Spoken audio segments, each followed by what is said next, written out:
Bonjour et bienvenue dans un Parlement vide et étrangement calme. J'espère que vous avez réussi à passer des vacances reposantes, paisibles et sûres. Du côté du Parlement européen, la plupart des eurodéputés doivent revenir au travail incessamment sous peu. Mais pas nécessairement ici, à Bruxelles. Depuis le début de la pandémie de coronavirus, le Parlement a dû s'habituer à travailler à distance. Et avec la recrudescence des cas dans toute l'Europe, cette tendance pourrait se poursuivre dans le temps. Il y a pourtant un homme qui ne reprendra pas son travail. Cet homme, c'est l'Irlandais Phil Hogan, qui a démissionné cette semaine après avoir enfreint à plusieurs reprises les recommandations relatives au coronavirus lors d'un récent voyage dans son pays. Je regrette profondément que mon voyage en Irlande ces derniers temps ait provoqué tant de contrariétés, de colère et d'inquiétude. Les gens ont beaucoup souffert avec les règles Covid. Nous avons vu des gens mourir, d'autres s'inquiéter pour leur famille ou encore des entreprises bouleversées à cause de cette pandémie. Il est clair que je n'ai enfreint aucune loi quand je suis allée en Irlande. Je n'ai enfreint aucune réglementation. Mais j'aurais pu mieux adhérer aux recommandations Covid. Ce faisant, Ursula von der Leyen doit maintenant trouver un remplaçant. Il appartient maintenant au gouvernement irlandais de présenter des candidats appropriés pour le poste de commissaire de nationalité irlandaise. Le vice-président exécutif Valdis Dombrovskis assurera transitoirement les responsabilités liées au commerce et à un stade ultérieur, je déciderai de l'attribution finale des portefeuilles au sein du collège des commissaires.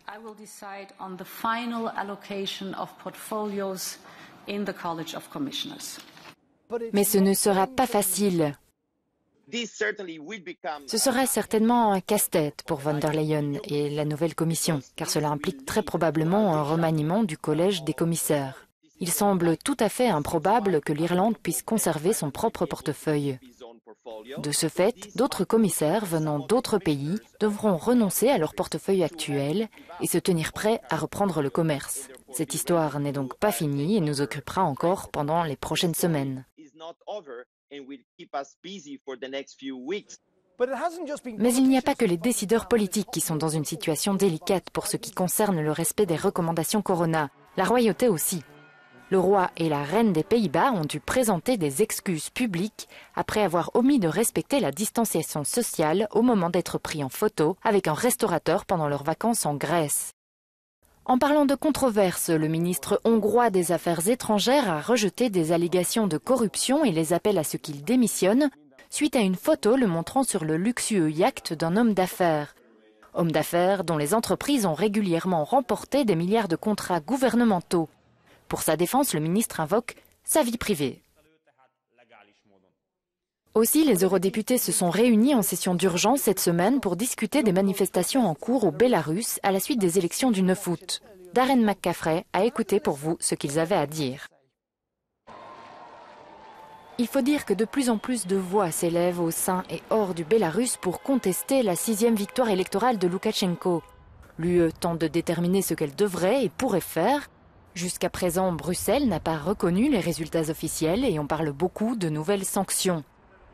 De leur côté, les députés de la Commission des Affaires étrangères se sont réunis en session extraordinaire et ont entendu le principal rival de Loukachenko. We are not the opposition anymore. We are the majority now. Nous ne sommes plus l'opposition, nous sommes désormais la majorité. La révolution pacifique est en cours. La révolution au Bélarus n'est pas une révolution géopolitique. Ce n'est ni une révolution pro ou anti-russe, ce n'est ni une révolution pro ou anti-Union européenne, c'est une révolution démocratique.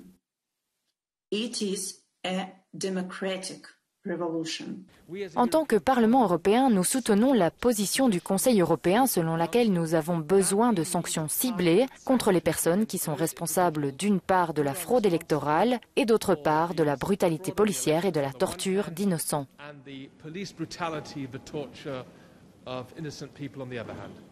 Pensez-vous que l'UE a été un peu lente, qu'elle doit aller plus loin ? Peut-être que la réponse n'est pas si forte, bien sûr, parce que nous devons penser non seulement au Bélarus, mais aussi à l'engagement de la Russie.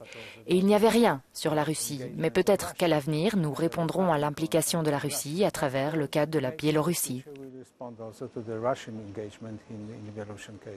Les discussions se sont poursuivies entre les ministres européens en fin de semaine à Berlin. Je pense qu'on peut raisonnablement dire que la fin de l'été n'a pas été tranquille et avec la pandémie et la profonde récession économique, les choses ne sont pas prêtes de se calmer. Les députés doivent encore voter sur le budget de l'UE déjà validé par les leaders, sachant que beaucoup ne sont pas satisfaits de la répartition des fonds et de l'absence de lien avec le respect de l'état de droit. Parallèlement au Bélarus, d'autres tensions secouent également les eaux de la Méditerranée orientale. La Grèce et la Turquie, des alliés à l'OTAN mais des rivaux historiques, se rapprochent de plus en plus d'un éventuel affrontement militaire sur les réserves de pétrole et de gaz. En Allemagne, la CDU cherche toujours un remplaçant à Angela Merkel. Et comment pourrions-nous oublier le Brexit? Les deux parties insistent sur le fait qu'elles veulent un accord, mais on observe peu de progrès et beaucoup d'exaspération, alors que le temps presse avec Michel Barnier qui rappelle qu'un accord doit être conclu d'ici au 31 octobre.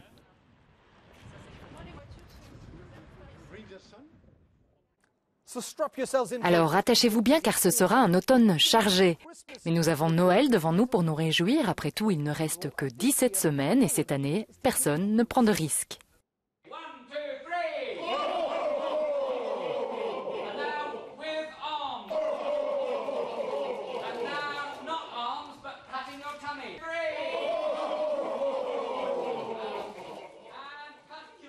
Et c'est le cas du côté des Pères Noël qui s'exercent déjà dans le respect des distances physiques lors de sessions d'entraînement durant l'été.